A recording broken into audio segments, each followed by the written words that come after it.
शांति। आज 10 मई 2021 है और आज के बाबा के अव्यक्त इशारे हैं। कोई भी खजाना कम खर्च करके अधिक प्राप्त कर लेना, यही योग का प्रयोग है। मेहनत कम, सफलता ज़्यादा, इस विधि से प्रयोग करो। जैसे समय व संकल्प श्रेष्ठ खजाने हैं, तो संकल्प का खर्च कम हो लेकिन प्राप्ति ज़्यादा हो।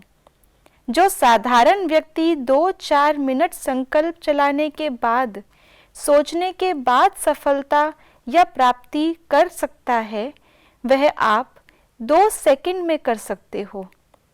इसको कहते हैं कम खर्च बाला नशीन। कम खर्च करो लेकिन प्राप्ति 100 गुना हो।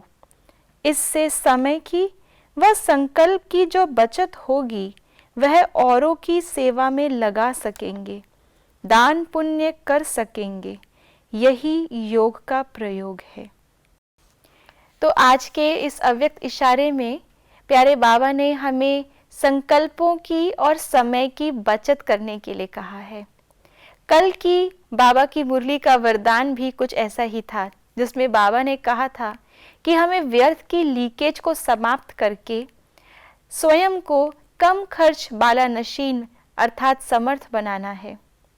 दुनिया में भी कहा जाता है energy saved is energy generated, यानी कि जितनी हमारे पास साधन है, अगर हम उनमें से कम साधनों को यूज करके, कम इनपुट दे करके ज़्यादा आउटपुट जनरेट कर लेते हैं, तो ये हमारी एफिशिएंसी मानी जाती है। तो बाबा ने हमें योग को एक प्रयोग के रूप में इस विधि को अपनाने के लिए कहा है। आम तौर पे देखा जाता है, हम बहुत सारे संकल्प क्रिएट करते हैं और उन सारे संकल्पों का रिजल्ट कुछ भी नहीं निकलता, अर्थात वो सारे संकल्प व्यर्थ होते हैं और उन संकल्पों को रचने में, मिटाने में, बाहर आने में हमारा समय भी नष्ट हो जाता है। योग के प्रयोग से मैं आत्मा समझकर बाबा से कनेक्ट होकर के सही समय पर सही विचार जो समर्थी दिलाए, जो हमें शक्तिशाली बनाए, वैसे विचार उत्पन्न करके उनको प्रैक्टिकल स्वरूप में लाते हैं। हमारे मन, वचन और कर्म में कोई भेद नहीं रहता, इसलिए हमारी सारी एनर्जी फोकस्ड रूप में एक ही चीज़ पर लगती है और उसका रिजल्ट भी हमें ज़्यादा मिलता है। तो इसलिए जितना ज़्यादा हम अपने संकल्पों की बचत करेंगे, उतना ही हमारे पास समय मिलेगा जिससे हम अन्य आत्माओं की सेवा भी कर सकेंगे।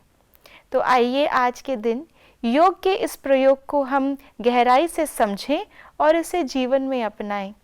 चेक करें आज कितने संकल्प मेरे सार्थक हुए और कितने व्यर्थ हुए। ओम शांति।